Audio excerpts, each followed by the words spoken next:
Quinta-feira, 2 de julho de 2026, quarto dia de Wimbledon, hora do Café com Cosenza, que entrega tênis fresquinho toda manhã. E vai continuar entregando todos os dias, então já dá aquele like, favorita o café no seu player de podcast e no YouTube, para receber notificação toda manhã bem cedinho, quando o episódio for pro ar. Hoje eu vou falar sobre João Fonseca, sobre Novak Djokovic, o susto de Coco Gauff, Sabalenka, que também passou algum aperto em um set, e Jannik Sinner, que venceu em 3 sets, mas também teve um pequeno drama ali. E vou começar por uma notícia que tá pipocando por aí e vai estourar e vai ser mais falado nos próximos dias, que é uma possibilidade de mudança grande no circuito de duplas a partir de 2028. A ATP já apresentou esse plano para alguns duplistas, isso inclusive está sendo pouco comentado. Eu falei com um duplista brasileiro ontem que me confirmou essa história, mas existe um plano da ATP, não é dos slams, não é da WTA, mas esse plano é para reduzir drasticamente o circuito de duplas. Há quem diga que é o primeiro passo para acabar com as duplas nos torneios masculinos, no circuito masculino.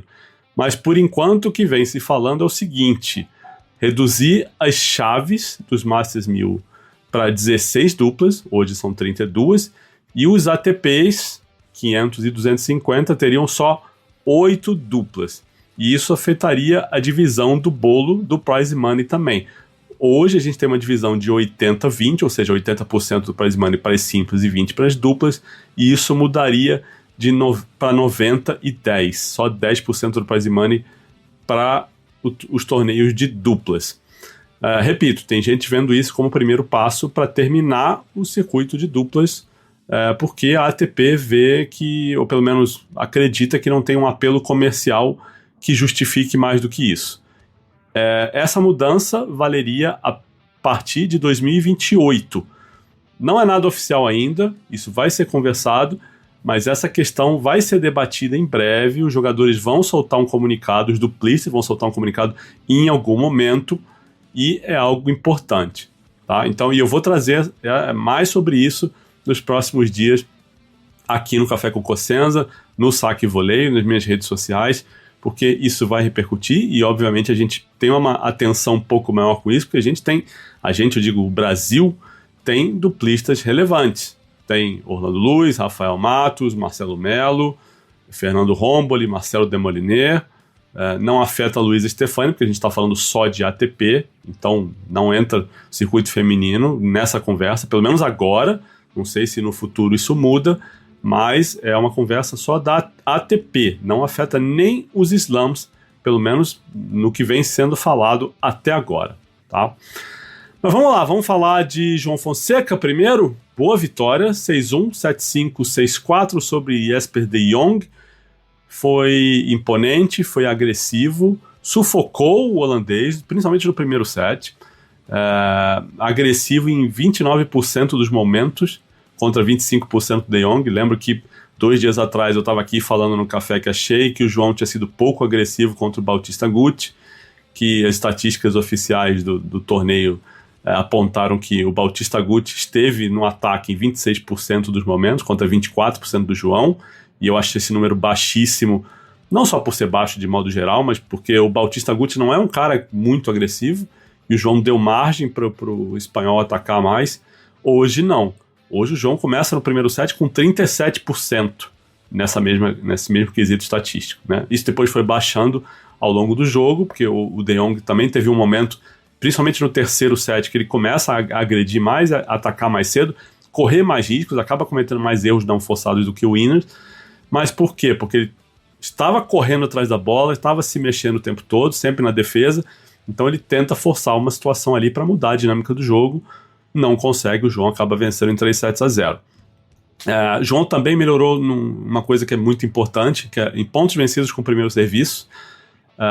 Ele encaixou 70% de primeiro saque, foram 75% na partida anterior, mas ele ganhou 76% dos pontos jogados com esse primeiro serviço. E no jogo contra o Bautista Agut, essa porcentagem ficou em 66%, ou seja, a gente teve 10% de vantagem aí.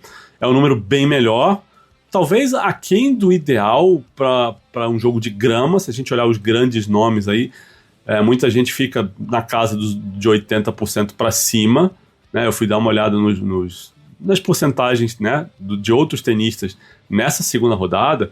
O Djokovic, por exemplo, ganhou 88% dos pontos com o primeiro serviço, o Sinner 82%, o Félix Auger-Aliassime 86%, o Tommy Paul, que nem tem um saque gigante, 79%, Tiafoe 80%, Fokina 83%, Rinderknecht 83%. Então é a região que seria o mundo ideal para o João Fonseca. Ele ainda não está lá, mas hoje não precisou, estava muito bem com o saque, maravilha, cumpriu a obrigação, 3-0 sem grande drama.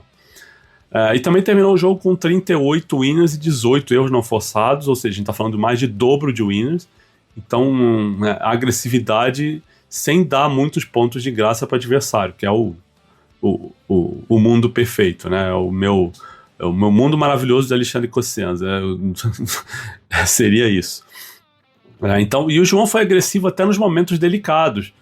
O primeiro game da partida, que ele tem que salvar a breakpoint, ele toma 2 passadas, porque ele sobe, né, com bolas que não foram tão boas assim, ficou meio vulnerável na rede, mas ele sobe, ele está forçando o adversário a fazer algo especial. E ele subiu a rede razoavelmente bem o resto da partida, com uma frequência boa, então está sendo agressivo, está forçando o adversário a fazer coisas especiais, e o tênis na grama é um tênis de imposição, um tênis de você colocar o adversário em dificuldade, porque você tem menos tempo para preparar golpe, menos tempo para chegar nas bolas. Então, se você consegue atacar mais, atacar primeiro e atacar com consistência, você leva muita vantagem aí. E outra, né, o João também conseguiu jogar mais perto da linha de base nessa partida do que contra o Bautista Agut. Eu lembro que eu comentei isso, comentei até no New Balls com o Meligeni, que eu achava que quando o Bautista Agut acertava o primeiro saque, o João devolve mais recuado, é a postura normal dele, e ele estava devolvendo recuado e não estava conseguindo ganhar a quadra, se aproximar da linha à medida em que as trocas de bola se alongavam. Hoje eu achei que ele foi melhor nisso também. Hoje não, ontem, né? Eu gravo sempre pro dia seguinte. Mas agora ele pega o Roman Safiullin, que vem de 3 jogos seguidos de 5 sets. O Safiullin vem do Qualify, né? E o último jogo do Quali dele durou quase 5 horas. E ele ficou assim, se a gente contar esses últimos 7 dias, foram 12 horas e 34 minutos em quadra do russo. Contando só, né, a chave principal, foram 7 horas e 48 minutos nos últimos 3 dias. Ele ganha do Rublev na primeira rodada e ganha do Botic van der Zandschulp nessa quarta-feira. O João disse que fez uma das melhores partidas da vida dele na grama. Também não quer dizer muito assim, numericamente falando, porque ele tem 5 vitórias só na carreira toda em nível ATP na grama. Mas, evidentemente, ele vai aí, né, como favorito e com moral. Foi uma vitória boa, muito boa nesse sentido. E quem está lá no horizonte, que a gente já vai observando e considerando a possibilidade de um jogo de oitavas de final, é Novak Djokovic, que também não fez uma estreia lá espetacular, mas na segunda rodada contra o Stefanos Tsitsipas foi muito, muito, muito, muito bem. Muito mais consistente. É um matchup, é um casamento de jogos ali, de estilo de jogo que funciona bem para o Djokovic. Ele consegue explorar bem o backhand do Tsitsipas, ele consegue... o grego não consegue fugir tanto da esquerda para bater a direita, jogando contra o Nole, e não por acaso... foi a 12ª vitória seguida do Djokovic sobre o Tsitsipas. O head-to-head geral deles agora é 13-2 pro Nole. E assim, se ele fez um jogo longo na primeira rodada, ele só precisou de 1h38 nessa partida. Então, assim, dá pra dizer que acho que fisicamente ele vai bem o bastante, né, com esse corpite de 39 anos dele, pra terceira rodada. Vai pegar o Rinderknecht e vai com uma atuação consistente. O Rinderknecht pegou uma chave ali que, vamos combinar, que foi simpática, né? Ele pega na primeira rodada um qualifier, que é o Oliver Tarvet, e na segunda rodada o Martin Damm. Nenhum dos dois é top 100. E agora vai pegar o Djokovic, mas o Rinderknecht é um cabeça de chave, é o cabeça de chave 25, vai como azarão, né? É justo falar isso. Vamos falar um pouquinho do feminino agora, depois eu volto pro masculino para falar do Sinner, mas vamos falar de Coco Gauff, que passou um susto também, né? Ganhou 6-3, 3-6, 7-6, com 10-7 nesse tie-break final, sobre a Solana Sierra. Esteve a Coco a 2 pontos da derrota, a Solana saca para fechar o jogo no segundo set, em 5-4, se eu não me engano, e 30 iguais. Então, 2 pontinhos ali, ela teria acabado com a partida. É quebrada, mas consegue ir pro tie-break e abre 7-4 no tie-break e acaba perdendo 10-7. Achei que a Solana sentiu o peso da ocasião de ganhar da Coco numa quadra grande em Wimbledon, cometeu uns erros e jogou umas bolas que custaram caro. Então e a Coco mais uma vez escapa ganhando jogando mal. Ela tem conseguido fazer isso, é o que eu falo sempre, assim, a hora que a coisa aperta, ela levanta mais bola, bota mais bola na quadra, espera o adversário derrotá-la.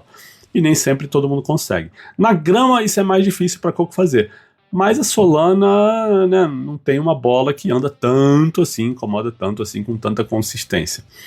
E também a falta de experiência nesse tipo de cenário para ela, para mim, pesou bastante. A Aryna Sabalenka também avançou. Ela fez 6-1 e 7-6 contra a McCartney Kessler. E esse 7-6 foi com 11-9. 11-9 ou foi 9-7 agora? Deixa eu conferir isso aqui. Não, foi 11-9. E a Sabalenka salvou 4 set points aí nesse segundo set. Primeiro com a Kessler sacando, se eu não me engano, né? Ou foi com ela sacando? Não, a Kessler sacou em 5-3. E mais 2 set points no tie-break, um com a Sabalenka sacando em 6-7 e outro com a Kessler sacando em 8-7. Mas a Sabalenka se salvou, segurou e aumentou essa sequência absurda dela de tie-breaks em grandes slams, né? O 21º tie-break seguido que a Aryna vence num torneio de grandes slams. É um número absurdo, é o recorde da era aberta. Esse recorde, se eu não me engano, era do Djokovic. E ela bateu alguns tie-breaks atrás. Eu não tenho esse número aqui de cabeça, talvez seja 19. Mas não garanto aqui agora. E o Jannik Sinner, hein? Ganhou do Nuno Borges em 3 sets, com 7-6, 7-6 e 6-4. Mas o Nuno Borges sacou para o set na segunda parcial, podia ter empatado o jogo. Perdeu o set point com o saque. Foi uma partida boa do Sinner, não foi uma partida ótima, não foi uma partida espetacular, foi uma partida satisfatória, competente, mas a gente não está vendo o Sinner afiado que a gente viu na temporada de Saibro. Tá? Ele falou depois da partida que obviamente foi melhor na primeira rodada, mas que não está buscando perfeição agora, porque foi só a segunda partida que ele fez na grama esse ano. E que ele está pensando em estar bem o bastante na segunda semana, onde ele vai pegar jogos mais duros e vai precisar estar no melhor nível dele para brigar pelo título, o que acho que é muito justo. Mesmo assim, ele termina o jogo com 47 winners e 29 erros não forçados, com uma margem boa. E importante, na parte em italiano da coletiva dele, isso foi relatado pelo site Tennis Majors, o site do Ubaldo deu também, né, o UB Tennis. O Sinner diz que ele e a equipe entenderam o que aconteceu em Roland Garros, fisicamente falando, disse que é algo que não se resolve do dia para a noite, que pode acontecer de novo em Londres, em Wimbledon, mas que eles já entenderam o que aconteceu e o caminho que não é o ideal e um caminho que pode ser que funcione. Mas não é algo que está resolvido para Wimbledon, pelo que ele deu a entender. Então é importante ficar de olho nisso aí. É óbvio que ele não quis entrar em detalhe do que aconteceu. E acho que em momento algum ele vai falar isso antes do fim da carreira, ou sei lá, ou antes que isso esteja solucionado, né? Enquanto for algo pipocando aí, que pode acontecer, não tem por que falar para dar vantagem para adversário ou para aumentar a especulação. É normal. Brasileiros que jogaram nessa quarta-feira. Fernando Rompoli e JP Smith derrotaram o Karol Dzewick, eu acho que é assim que fala, não sei. Não tem a pronúncia dele no site da ATP. E o polonês, né? E o compatriota dele, Kamil Majerczak, por 5-7, 7-6 e 7-6. Esse segundo tie-break foi 11-9, eles salvaram 2 match points. E esse terceiro, o tie-break do terceiro set foi um drama, cara. Que coisa louca, uns pontos assim malucos. E o match point, o Rombo, ele pega um smash altíssimo, né? Ele faz um smash com uma bola, um lob top spin que ele consegue devolver. O JP sai do lado dele para cobrir a metade da quadra e um dos adversários, um dos poloneses, erra um voleio que sai no fundo da quadra, mas a metade da quadra direita estava toda aberta e ele erra e acaba o jogo aí, foi dramático. Mas boa vitória do Humber e do JP. Eles pegam na segunda rodada Andreozzi e Guinar ou Carrinho Busta e Monar. Acho mais provável que seja Andreozzi e Guinar na dupla, né? E Marcelo Melo também jogou, ele e o Andres Malteni perderam do Austin Krajicek e do Nikola Mektic por 6-1, 4-6 e 6-2.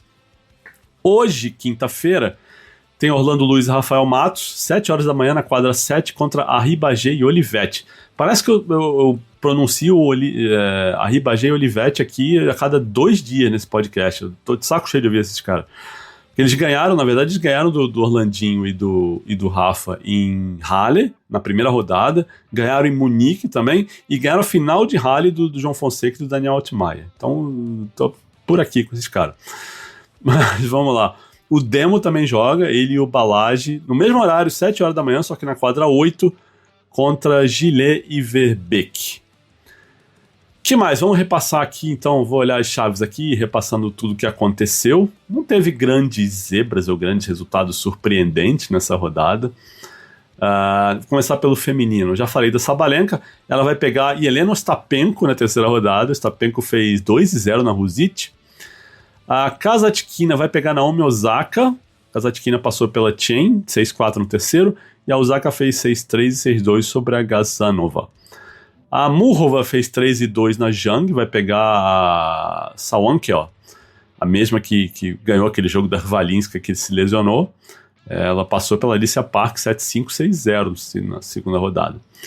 Cabeça de chave que perdeu, Katerina Siniakova perdeu da Bartunkova 6-2, 6-4. E aí sim, o grande resultado do dia na chave feminina, Bárbara Krejcikova derrotando Mirra Andreeva, campeã de Roland Garros, caindo 4-6, 7-5 e 6-4 para Krejcikova.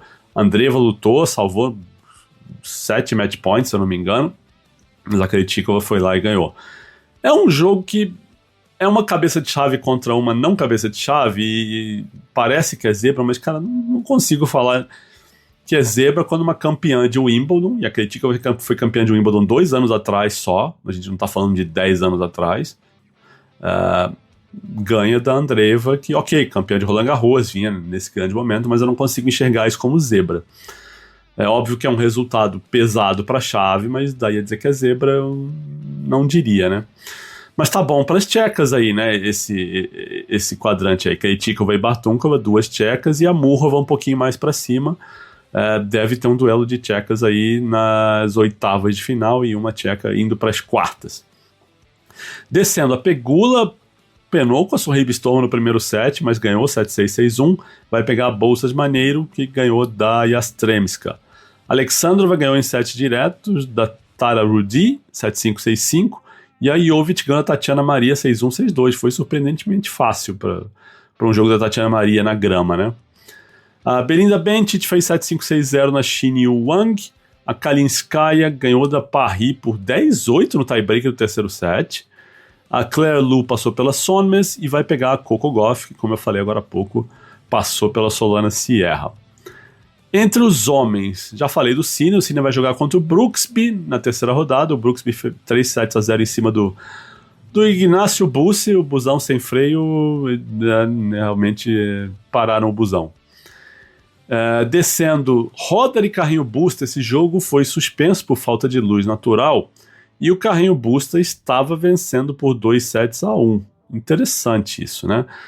Quando voltar essa partida, o Carrinho Busta vai sacar em 1-2 no quarto set. Quem ganhar aí pega o Mochizuki, que tirou o Ethan Quinn na segunda rodada. O Hubert Hurkacz ganhou mais uma, tirou o Offner e vai pegar o Tommy Paul. Bom jogo, hein? O Tommy Paul passou pelo Kwon em 3 sets, o Hurkacz também fez 3 sets a 0. Medvedev perdeu o primeiro set para o Daniel Mérida, mas ganhou por 3 sets a 1 e vai pegar o vencedor de Nakashima e Struff. Esse jogo foi para o quinto set, também interrompido por falta de luz natural. O Nakashima ganhou o primeiro set 6-4, depois 6-7, 6-7 e 7-6. Tá bem equilibrado isso aí. Seguindo, hoje ele acima, passou pelo Prismit, vai pegar o americano Michael Zheng, que ganhou 3 sets a 1 do Mejia.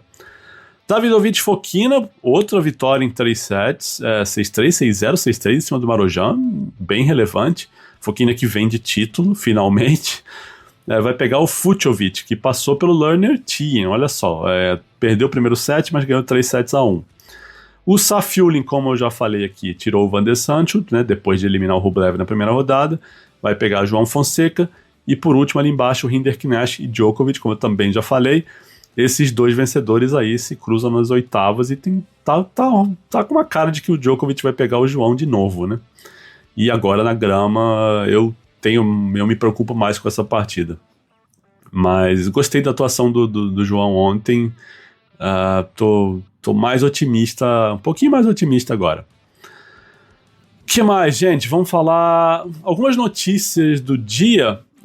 O time da Serena Williams diz que ela sentiu uma lesão, teve uma lesão no joelho no fim do primeiro set da partida contra a Maya Joint, e por isso ela foi dispensada da coletiva dos compromissos de imprensa depois de perder a partida. A Serena é dúvida para essa chave de duplas femininas agora, ao lado da Venus. A Venus está na dupla mista. Aliás, essa chave de dupla mista não tem brasileiro dessa vez. Mas então foi isso que aconteceu com a Serena. Assim, né? Eu já vi tenista e repito o que eu falei ontem, isso pra mim não é atenuante nenhum. Muito tenista machucado, que abandona a partida no meio, aparece para dar coletiva e falar. Acho que a Serena devia isso para os fãs dela. Não é para imprensa, não é para jornalista, não é para pautar ninguém. Mas acho que os fãs da Serena gostariam de ter ouvido o que ela achou dessa volta, se ela vai continuar jogando, se não vai, o que ela vai tentar, o que não vai.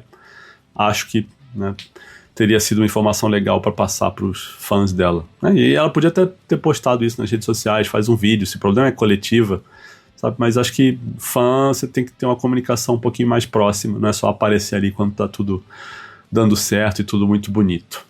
Não acho isso legal da parte dela. Outra notícia interessante, a WTA anunciou que o Finals desse ano vai ser em Indian Wells, voltando para os Estados Unidos. Então a gente já pode esperar aquele papo da imprensa americana de que o Finals vai voltar a ser grande, vai voltar a ser relevante, porque estava escondido na Arábia ou na China ou não sei onde. E teve no México uns anos atrás que era ali colado neles, eles meio que ignoraram também. Mas é legal, Indian Wells é um lugar bacana em termos de instalação, todos os jogadores falam maravilhas de lá. Eu não conheço, nunca fui, mas amigos que foram e visitaram como fãs também adoraram. Então, legal que seja lá, né? Usa-se uma quadra só para jogo, mas não precisa, né, do resto, é só usado para treino e não tem teto retrátil, então se chover existe um risco, mas ali é deserto, chove pouco, mas é bacana, né? E vai ser em novembro. Vamos ver como é que vai estar de temperatura em Indian Wells em novembro lá, se é de noite vai estar geladinho, porque novembro mais perto do inverno ali. E uma notícia que eu não dei no café de ontem, mas que circulou ontem, anteontem, né, na verdade, Cazé TV divulgou que vai ter os direitos da WTA a partir de 2027, ano que vem. Quem é apoiador do Saque Volley e foi nos nossos últimos encontros já sabia dessa história. Inclusive tem Billie Jean King Cup para ser anunciado aí em breve, vocês vão ver, né? Aguardem. Mas sobre a WTA, a Cazé ainda não divulgou como vão ser as transmissões, mas é bom que seja grátis, é bom que esteja no YouTube disponível para todo mundo. Eles só não falaram se vai ter streaming, quem vai narrar, se vão ter streaming de todas as quadras, que fases vão ser exibidas, enfim. Mas vamos aguardar isso porque é importante. Vamos ver a programação de hoje, deixa eu abrir aqui. Quadra central, logo 9h30 da manhã, horário de Brasília, Iga Swiatek contra Karolina Pliskova. Depois tem Matteo Berrettini contra Arthur Fils, jogaço também. E Rybakina contra Kate McNally. Interessante. Na quadra 1 tem Madison Keys contra Kate Swan, Royer contra Zverev e Menchik contra Dimitrov. Esse jogo também é legal, hein?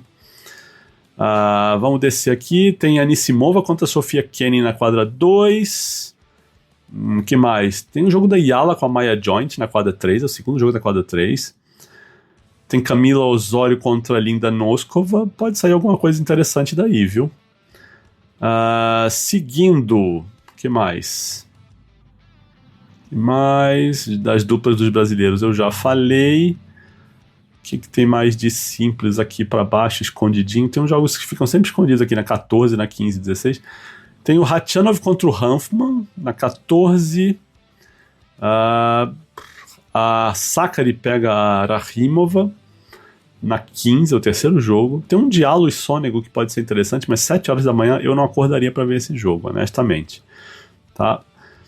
E é basicamente isso.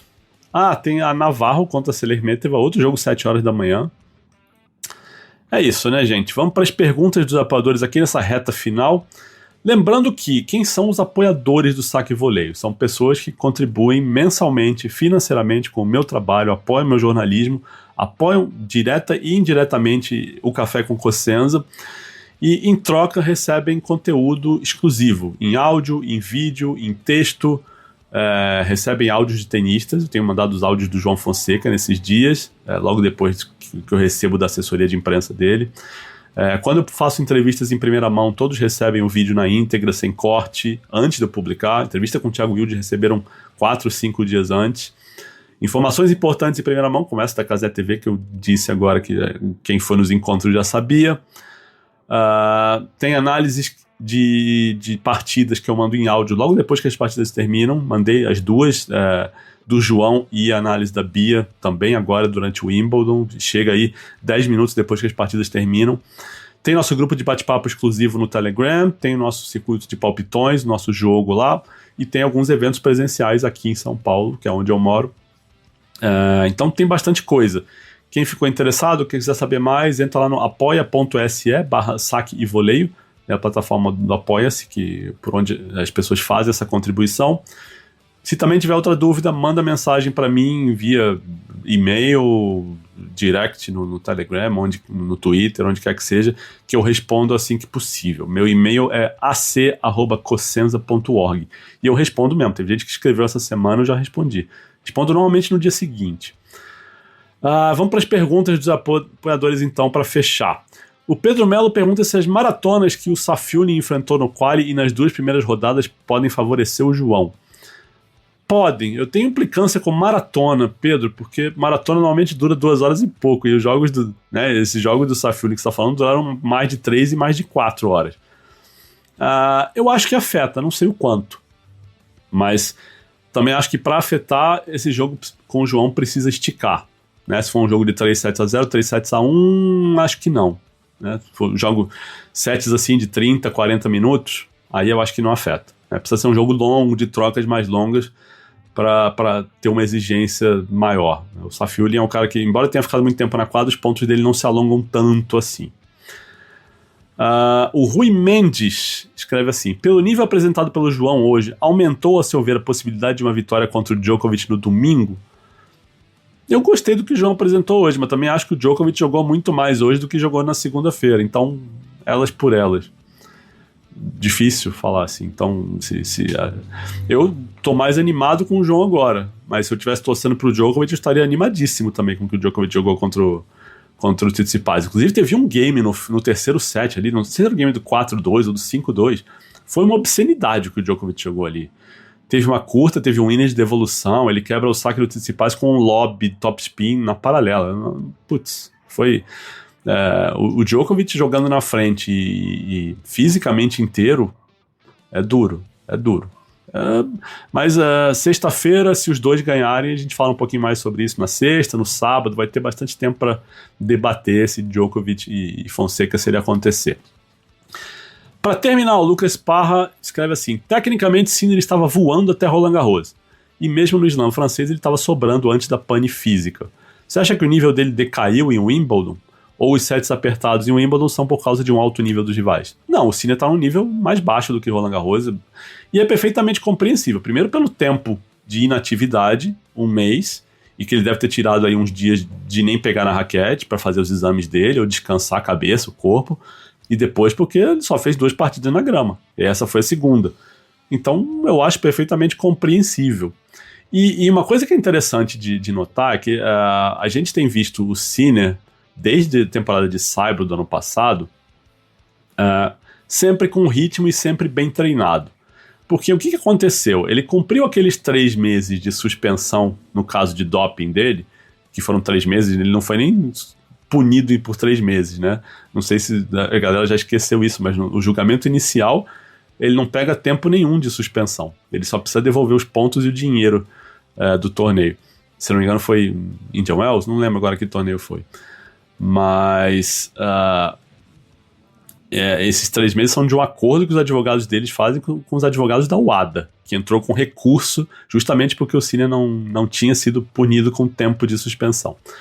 Mas o que acontece? Porque ele ficou esses 3 meses sem competir, ele volta em Roma fisicamente inteiro e bem treinado, porque ele está treinando ali para voltar a jogar, diferentemente do que ele fez na grama agora, que ele não estava treinando na grama antes de voltar.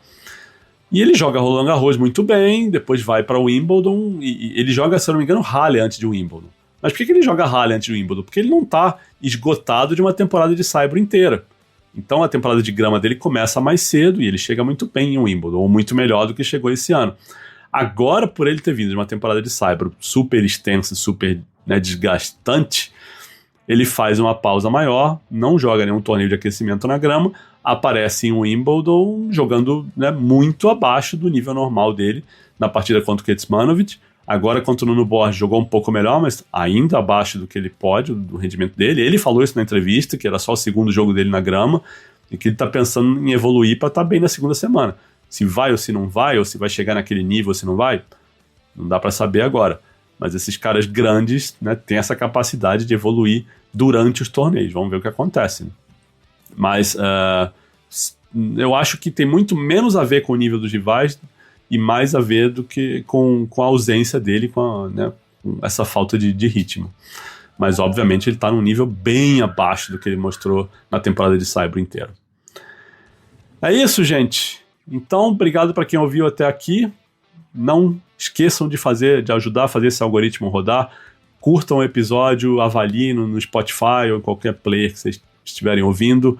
Mostrem para os amigos, olha, se estiverem gostando, passem adiante e vamos seguindo em frente, beleza?